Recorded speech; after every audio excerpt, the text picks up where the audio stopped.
Salut les amis, est-ce que yéen ci jàmm man maa ngi sant yàlla bu baax a baax alhamdulilah bu fekkee c'est la première fois ngeen di seetaan suñu vidéo fii ci Wolof Tuto ñu ngi leen di ñaan ngeen abonné wu activer cloche notification yi partage vidéo yi au maximum ak seeni xarit tey nag dañuy ñëw wax ci wàllum création de contenu nag mooy comme li may def nii li ngeen di gis ci seetaan ay vidéo le fait que may def vidéo loolu moo tudd création de contenu ñu ngi ko xam nag souvent ngeen gis nit ñi di def ay vidéo comme par exemple ay exemple bëri na comme par exemple youtubeur yu yi ngeen di gis wala yi ngeen di seetaan ay créateur de contenu la waaye ñun tey ci wàllum création de contenu lan lañ ci wax mooy gagner xaalis parce que chaîne bi ko xam na ni ci wàllum gagner xaalis en ligne rek la ñuy wax donc ngan nga mën a commencer gagner xaalis grâce aux créations de contenu ñu bëri nag dinañ ma ni waa pourquoi ngay wax loolu alors que ñu bëri mënuñoo taxaw ci kanamu caméra pour def vidéo mais ne vous inquiétez pas am na ay méthodes yoo xam ne léegi avec création de contenu mun nga créer lépp ak IA maanaam intelligence artificielle donc il est temps qu'on parle de l'intelligence intelligence artificielle nag moom mooy loo xam ne intelligence boo xam ne dañ ko créer comme ay genre robot la mais en ligne lay demee loo xam ne mën na lay gérer yenn affaire tâches yoo xam ne dina la ko remplacer par exemple le fait que nga taxawoon di wax mën nga créer ay IA yoo xam ne ci ay image ngay basé wu defar ay ñoom ñoo lay defaral lépp juste ay prompt ngay joxe comme ça ñoom ñu générer la ay vidéo voilà donc loolu nag du nécessaire nga am ay compétences yu bëri maanaam nga am xam lu bëri mais juste que war nga mën manipuler téléphone ñu bëri nag dinañ ne aussi est-ce que dinaa ko mën a def sama téléphone ñii naan iPhone laa yor ñii naan Android loolu nag amu si donc bépp téléphone boo xam ne mu ngi marché normal ba pare doo xam ne du bëggee aussi am mémoire bu suffisant pour mën a télécharger ay vidéo ak yooyu donc di nga mën a def tâches yi nii pour commencer gagner xaalis première chose bi ma leen di proposer nag mooy ngeen créer compte YouTube tey nag vidéo bi dañ leen woon aussi nan la ñuy créer chaîne YouTube très simple pour nga créer chaîne YouTube soit mën nga créer chaîne YouTube wala nga commencer publier ci TikTok def ay vidéo short ci TikTok ça dépend de vous yéen a xool ban plateforme ngeen di commencer di générer di defar ay vidéo di ko publier foofu donc à vous de voir voilà donc ce que vous allez faire de créer un compte sur YouTube ou bien sur TikTok pour pouvoir commencer à publier des contenus déjà li ngeen war a xam aussi mooy monétisation yi ci chaque plateforme que ce soit TikTok wala YouTube am na ay termes de conditions pour remplir ko pour mën a monétiser maanaam di commencer di fayee ko xaalis loolu nag dinañ ci yaatal ci yeneen vidéo mën ngeen aussi dem seetaan yeneen créateur contenu yi comme David Dali moom souvent day wax ci genre vidéo yooyu te aussi moom créé na ay chaînes yoo xam ne dinañ ko générer plusieurs milliers d'euros ci long terme voilà donc je vous conseille ngeen seetaan vidéo ba mu jeex comme ça di ngeen mën a comprendre nan la ñuy defee création chaîne YouTube yeneen vidéo yi di ñëw dina leen wan nan lañ lay monter vidéo ak ci sa téléphone ba pare nan lañ ci commencer di gagner xaalis ak grâce méthode bi ma leen wan seetaan leen vidéo bi. ok les gars léegi directement bu ñu ñëwee ci suñu YouTube la ñuy dem. bu ñëwee ci téléphone bi pour créer compte YouTube nag c'est très facile soit fekk amoon nga compte YouTube ba pare donc bu fekkoon am nga compte YouTube ba pare da lay wan nii comme nii par exemple man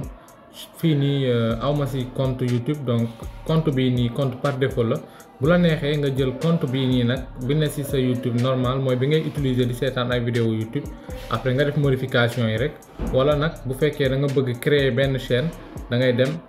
créer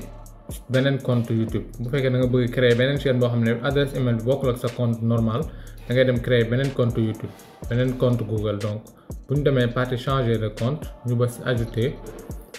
directement fii dañuy laaj pour ñu activer suñu empreinte après ñu bës créer un compte usage personnel wala pour le travail mooy pour travail prénom ñu bind suñu turu chaîne bu ñu def ñu bind vélo Sénégal puisque man j'aime trop parler de vélo etc j'écris vélo jour ngeen bind seen jour de naissance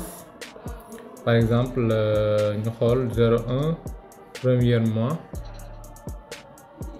2000 ok genre bu la neexee na def non précisé bu dee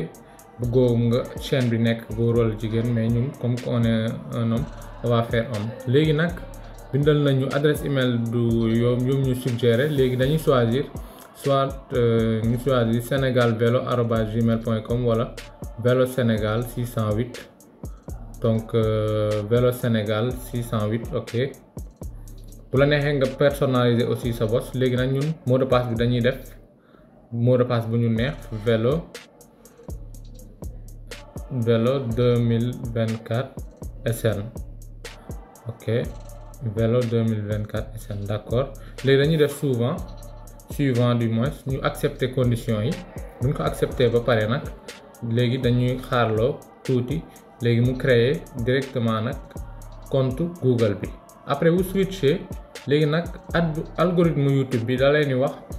pour ngeen rechercher benn vidéo par exemple mën nañ dem rechercher Wolof Tuto bu leen fàtte abonné wu nag comme nii ñu rechercher Wolof Tuto après ci accueil bi ay vidéo genre comme vidéo Wolof Tuto yi rek la ñu indil donc voilà ok léegi bu ñu defee noonu ba pare léegi bu ñu ñëwee ci chaîne bi pareeguñu nag instant yi am ngeen chaîne YouTube mais dañuy bës créer une chaîne léegi nag fii dañuy modifier photo bi yaay choisir photo profil bu la neex tour bi aussi nga bàyyi ko noonu bu la neexee nga changer tour bi Vélo Sénégal comme noonu léegi nag ñu bës créer une chaîne d'accord léegi nag chaîne bi créer nañ ko même chose dañuy def Wolof Tuto ñu xool pour mu indil ñu ay instant yi am nañ chaîne YouTube instant bi créer nañ chaîne YouTube bi mais nag chaîne YouTube day jar ay yenn paramètres yu ñu war a def sinon chaîne bi du normal instant bi Vélo Sénégal chaîne YouTube la bu ñu demee ci accueil bi cette chaîne n'existe pas à leen actualiser sûrement si réseau bi la puisque vérifier guñu adresse email beeg yooyu donc ça nécessite de vérifier l'adresse email comprendre ngeen vérifier adresse email bi par exemple dañuy dem xool benn vidéo ñu aimer vidéo bi ok publicité yi ñoo xaw a kii après ñu génnaat dem ci partie chaîne ok léegi nag gis ngeen chaîne bee ngi nii ñëw na bu ñu neexee commencer créer contenu ñu mettre ay vidéo short wala commencer di publier léegi nag ci yeneen vidéo yi dinaa leen wan comment on va faire jusqu'à